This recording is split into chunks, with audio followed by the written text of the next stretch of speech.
And as I continue to go through life, I wanted to understand why is it that I had a hard time accepting the way that I wanted to feel, and why did I feel that as a man that if I felt like I wanted to cry that I'd be weak.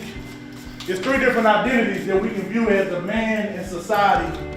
One is being a provider, the other is being a protector, the other is being a priest. Now, I'm not talking about the priest that we go and preach at the church.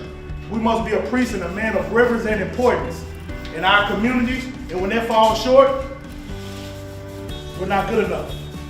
We beat ourselves up. We strike ourselves inside. We must provide for our families. When we do not provide, what happens? What happens when we don't bring the bread and water to the house? We're not good enough.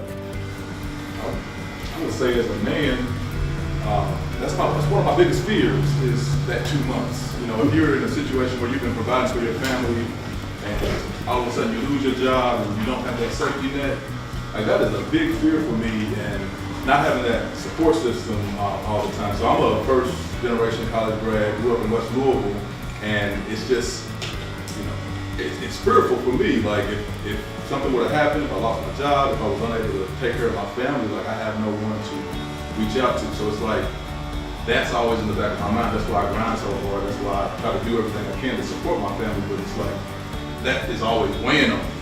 So that's why I'm excited to have you guys here to talk about the stress and self-care and depression and all those things, because I just feel like black men need it. All men need it, but black men specifically. For the most part, man, I just think we scared, we're afraid to deal with mental issues, things that trouble men inside. You know, depression is real. You know, I don't know if people have felt it, but a lot of people carry it, you know, where you don't want to verbalize it, but you just hold it all in. So I think you need to be able to be men and discuss those type of issues, because it does affect our community. And when I mean our community, a lot of black men, we talk to be strong and not try to seek help. We just pray, talk to a cousin or uncle or whatever, and that's what it is. No, but there are therapists and people out here that are professionally skilled to actually help you see what's going on inside. Yes. So I spent a lot of my time prior to doing the work I do now as a therapist, right? And one of the things that's always been real clear to me is that, I mean, this definition of what it means to be a man gets in the way of actually being able to get the type of support that we need. But the other thing too that we don't talk a whole lot about is, you know, we go to the doctor every year. Well, we should go to the doctor every year. We should go to other places to get checkups. We got to do a checkup up here as well, right? That's equally as important. I want to thank you guys for coming here. It's you might think it's a small thing, but it's a big thing, because you're connecting with people when they're in their most vulnerable spots to say, what I'm going through is normal, and I need to talk to somebody about this. So, and with that being said, if this conversation was more driven, we can be better supported, right? So I thought about how much of a staple the barbershop can support a conversation of a trend, because coming to the barbershop is popular, right? It's called, you know, we coming to get clean, you know, we coming to get groomed, to get ready for the week. You know, whether we got a hot date or we getting ready for school. But the barbershop is used as a staple to be able to continue this conversation. So I'm gonna tell you like this, being a black man is crucial in today's society, especially our young brothers, our little babies. They're gonna need us. So we need something like the Confess Project to go beyond just this city, because this is where it started. This is greatness. This city is greatness. There's a lot of men that are great. It's greatness in all of us.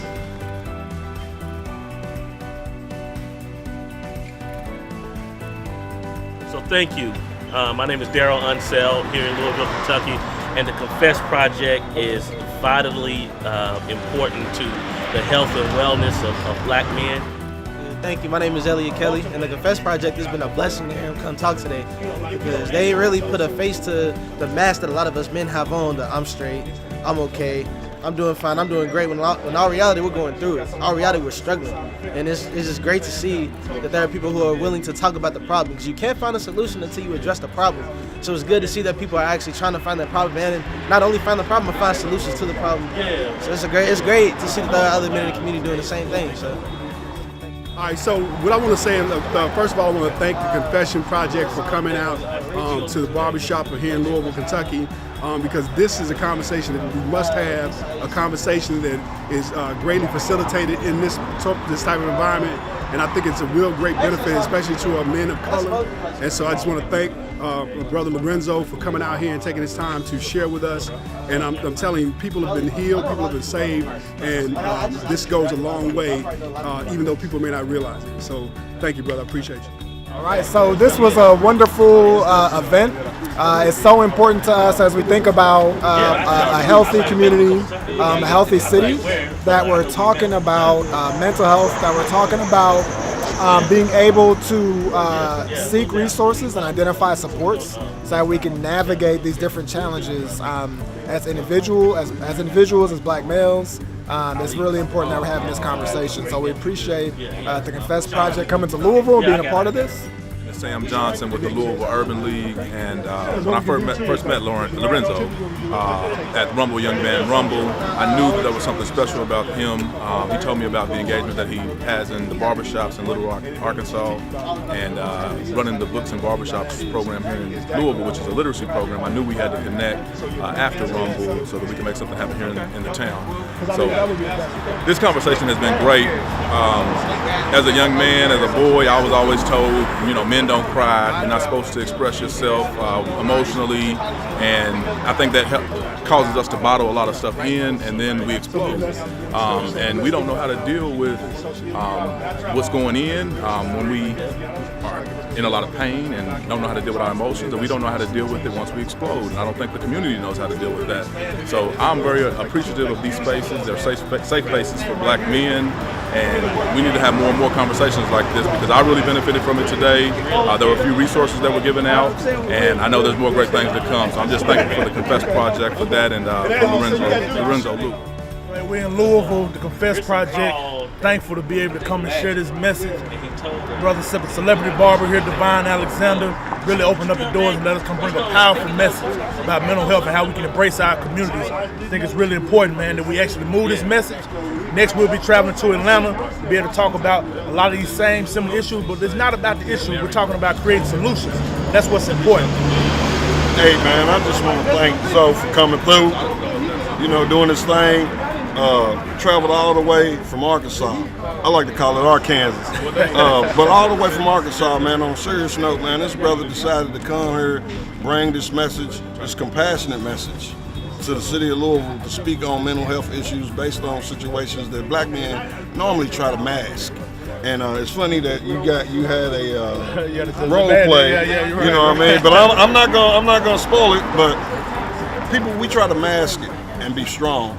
And that's the problem with a lot of us. We hold a lot of that depression inside, all these mental health issues, we hold them inside.